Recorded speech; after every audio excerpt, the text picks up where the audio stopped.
Well, welcome to the Hamilton County Coaches Show. I'm Perry Williams, and alongside of me is the Noblesville head football coach, Justin Roden. Welcome, Coach. Hi, Perry. How we doing? Pretty good.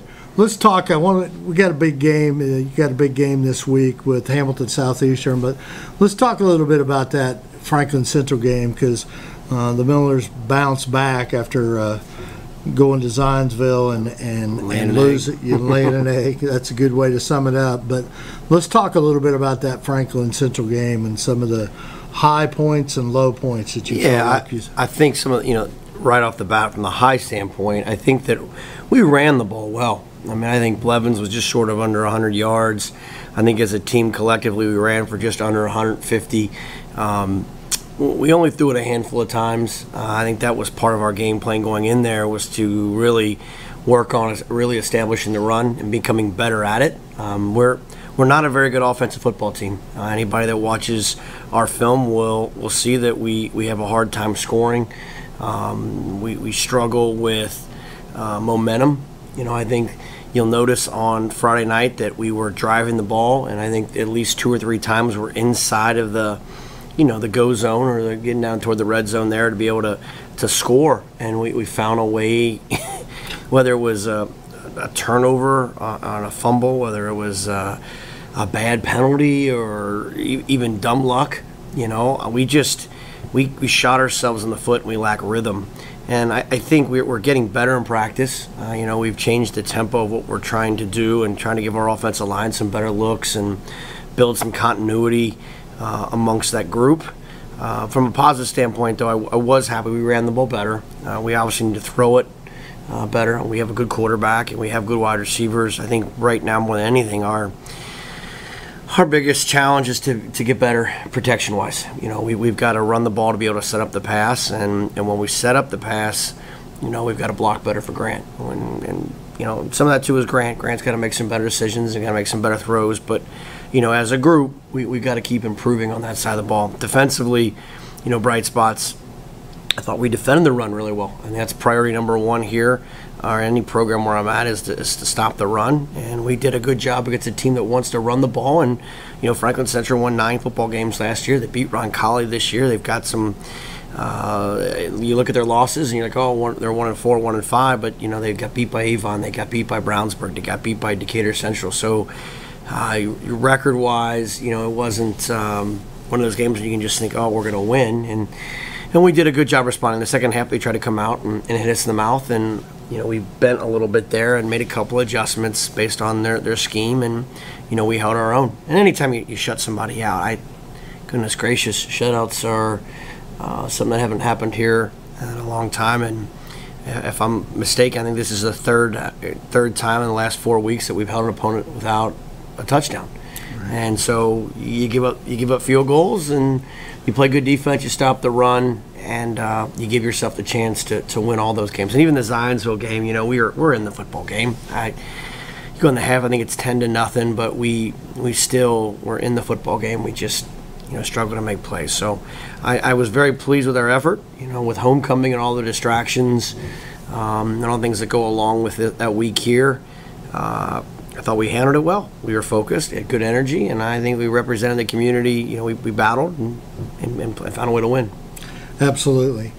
Coach, let's switch gears a little bit and talk a little bit about Hamilton Southeastern, because both teams going in this game this week 3-3, and being at practice the other day, one of the things you were saying were, guys, we're not out of this race in this Hoosier Crossroad Conference. I mean, we control our destiny, really. Absolutely. I mean, we got this game against Southeastern, and then we get, we really get, you got to take a positive look at this.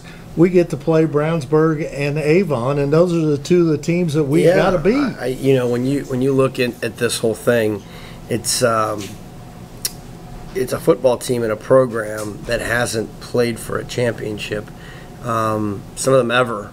And so when you tell them that, hey, you can win 3 games, they look at you cross-eyed. They look at you like, well, we'd have to beat Brownsburg, we'd have to beat Avon. And I said, well, yeah, stranger things can happen. and yeah, it's so we want our kids to realize that we'll start with HSE. You know, we haven't beat them in I think it was 2005. So, you know, let's start there. Let's not look past a good HSC football team, and then hopefully find a way to win, and no matter how we do it, and then turn around and position ourselves against two teams that we're underdogs against, and let it fly. I mean, that's at least we're playing for something. That's for the boys and anything else. You know, a chance to play to win something of meaning is what it's all about. Absolutely, and you know, you and I many times after Friday night football games, either on Friday night or on Monday, talk about how crazy this Hoosier Crossroad Conference is. I mean, you know, yeah, I mean, Westfield had that game in their grasp last week against Brownsburg. I mean, you know, I think it's, again, and I can't say it enough, it's the beauty of the coaches and the kids in this conference, and put together and set up in a way that makes every game meaningful. We don't have any bad teams. I mean, Fishers is battling people without a quarterback. You know, I just told someone the other day, they'll be scary because you'll look at their record when they get to sectionals and you'll think, oh, this team is down. But you know, when they're playing without a pretty darn good player, who hopefully comes back, and you know, Franklin Central is limping around. They're kind of they went through the gauntlet. I mean, they played Brownsburg and Avon and those teams early, and they're learning that, you know, in this conference, depth is critical, and you got to survive. And you got to keep your kids healthy the best of your abilities. So it's fun. I think that more than anything, it's fun to play good people. You're not putting the film and shaking your head, and when you are shaking your head, you're like, you know, impressed. You could insert your own adjective there, but there are players all over the field. Anybody can win on any night, regardless of what your record is, and I think that's what high school football is all about. Absolutely. One of the comments you also made earlier was, you know, we want to stop the run, and this week against Southeastern, that's going to be a tall order with absolutely Mr. Harris. He's an outstanding running back. Absolutely. You know, I think Adam, and maybe I read this wrong or saw it. Maybe I saw it incorrectly. You're inundating with information all the time. Yeah, but I think Adam wants to be a power running team. I think he kind of, to me, to some degree, likes if you can run the football, you can demoralize your opponent. And I think for them, you know, their ability to run the scheme that they do, whether it's in that Wildcat package, you know, with that tail, number 11. I refer to him as Harris. You gotta excuse me for the lack of names. I can't remember my own kids' names. But no. Do you have them numbered too? Or right. the old one, the young one, right? Yeah. No, but even though they might spread it out, they want to run it downhill at you. They want to be physical. They want to control the point of attack, and I'd like to get there too. And so a defense like us that wants to stop the run, you know, and we bend a little bit, but we take great pride in not letting people run it down our throat, and HSC is going to try to run it down our throat. And so I guess that makes it a football game that's fun to watch. Told our kids this week, you better pack a lunch. Yeah, they're going to be physical.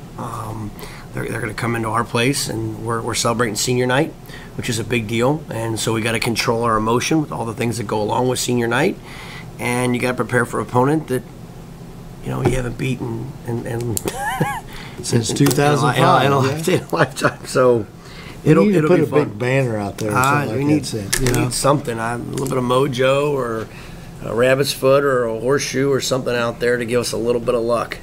But you know, the one thing about it is, and you know, Coach Morse talked about it today in the interview that Brad Silbert done earlier in the day, saying that very same thing. He felt like against Zionsville, being successful, he could take them out of getting in the rhythm of the ball game. Absolutely. Okay, and he said he was lucky to be able to get some of those passes that they really did well against us. Those little passes out in the flats and letting those guys, you know, do their own thing.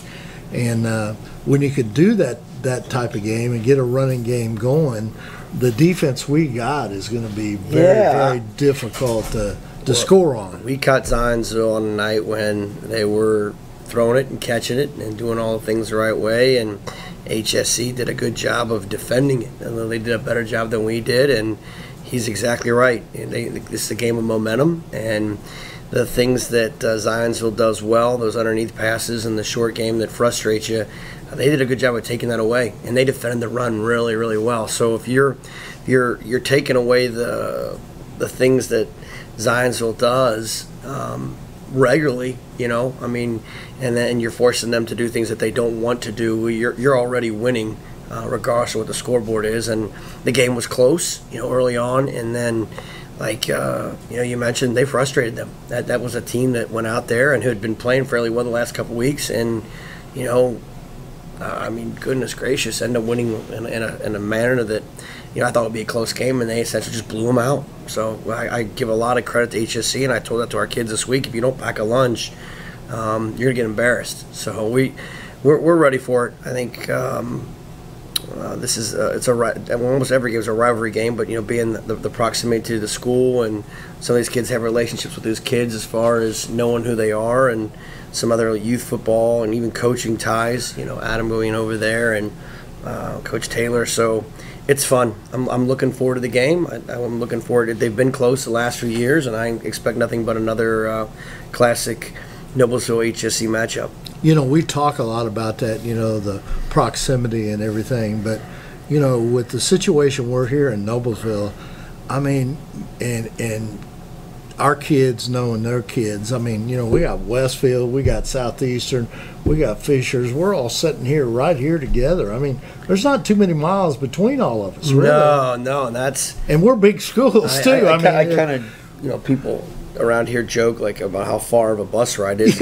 Zionsville was 40 minutes or whatever, so down the way, and I'm like, well, that's a regular league gag. That's an every week thing when I was at East Central. So you didn't play very many schools that weren't that far away, and you're right. We're talking about a school. Fishers is here, HSC's here, Carmel's right there. He's not even in the league, Westfield, but around the corner, Westfield's there, and again, that makes it fun. It really does. It makes bragging rights. It makes life a little easier for me when I'm going to Grand Park now, and I can wear my Noblesville football shirt. That's right. That's right. It's a little nice to say, hey, we won that game this year. Go down to Fishers, and someone asks you those questions.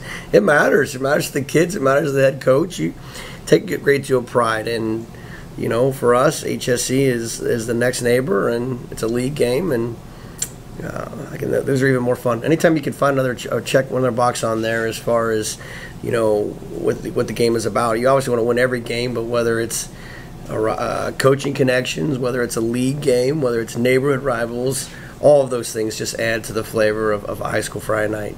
Yeah, and really, I was impressed with last week with the crowd. The large crowd we got here, and even with the rain at the Westfield game, okay, there was a lot of people in the stands. I was a little worried because, you look up, there's no one in the bleachers, but I think people were just waiting till the last possible moment to come in there. Wet. That's basically what they had to do. Not get soaked. And, the other part, too, I'll mention is, got a chance to go to the East-West middle school games last night, and, what a fantastic. honoring the heroes and Jason and all those guys that, made so many sacrifices on that horrific day back in May, but we had a great crowd. I looked up there and I'm like, this is middle school football. And we got Wish TV there. We got THR. We got them all there. Fox 59, and it was a big day. And to be quite honest, I don't get to go to too many middle school games, but Coach, you got some talented kids coming up here. There's some big boys out there. Well, the 7th grade game was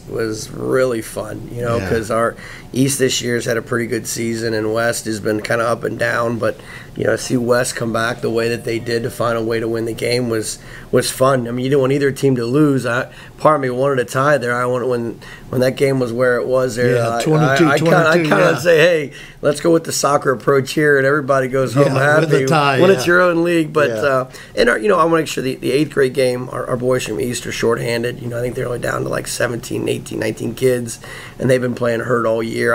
Coach Johnson and those guys over there really battled against a team that was larger in size and in numbers, and so I'm proud of all those guys. Our middle school coaches work hard. That's not an easy thing to do or an easy age to coach, and as you said, there's some very talented players, and had me excited. I'm kind of looking forward to reaching out to some of those kids here, start establishing some of those roots, and helping this program to continue some success and continue to grow.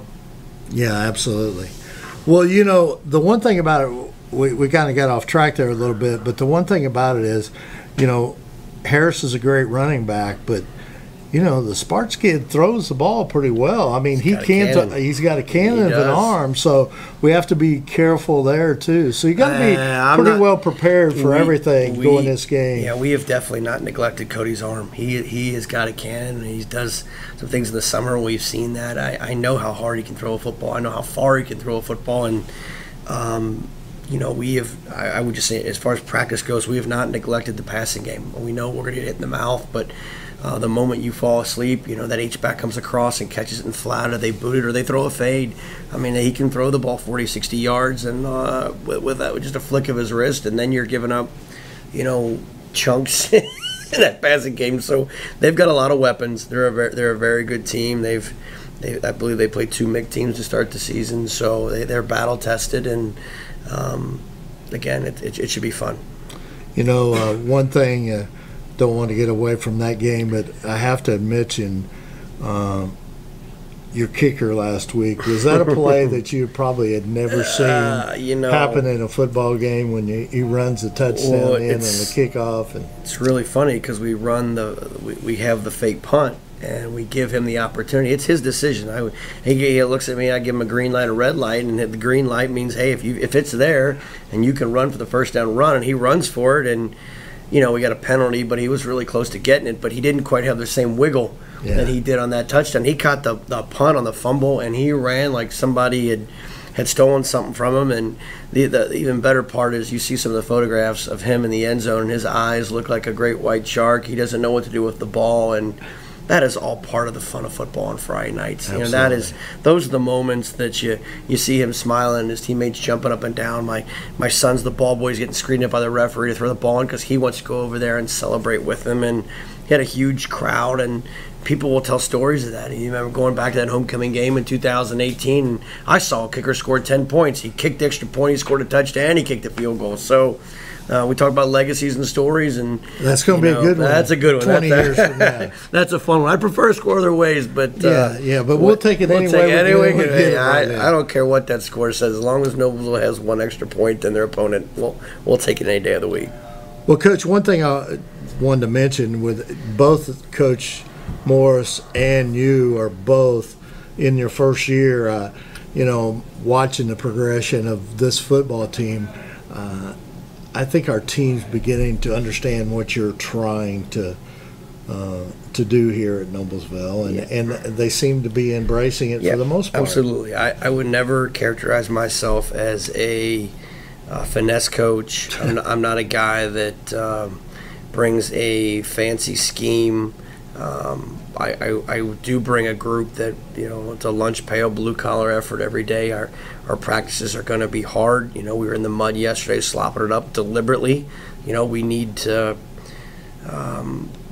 continue to get tougher physically, as a program, and that goes at all levels. Our freshmen had a rough game this week. I was very disappointed in them, and from a coaching standpoint, we have to coach better. We just as a program have to continue to grow. And so yesterday, you saw in practice, it was a live scrimmage between the freshmen and the junior varsity. And as a coaching staff, we made it a focus for the first 15 minutes to help the development of those 9th and 10th graders and even a few 11th graders, because let's be honest, we lose a lot of special players this year. And if we're just happy this year to win 3 or 4 games or wherever we might end up, we're going to turn next year and that ship's going to go right back down to where it was. And that obviously is not what we're trying to do here. We're trying to build a program. So I like to believe that some of those things are taking hold, but we got to get better in the weight room. We're not where we need to be in there. We're coaching our butt off in there, and we as a group we gotta grow up a little bit. We got to continue to mature and use our time wisely and make practice time, weight room time, rest time, all those things priority one for this program to work. And it can't be a part-time thing, because we have guys think that they can just show up here or there and roll with it, and that doesn't work in this. That's not going to work in this program. And it's not going to work in 6A football. No, it don't work in 6A football. Absolutely right. Well, Coach, I appreciate you taking time out of your busy schedule. I know you got a big game here, and wish you best of luck on Friday night. We're at home again. It's nice. HCTV. It's our game of the week this week, so we'll be here broadcasting and excited to do that. And Awesome. hope there's a big crowd. I'm hoping. I'm sure there's. With the weather, it looks like it's going to be. I think we're going to have a great crowd. I hope so. I'm looking forward to it. All right. Thanks a lot, Thanks, Coach. Brad. I appreciate it.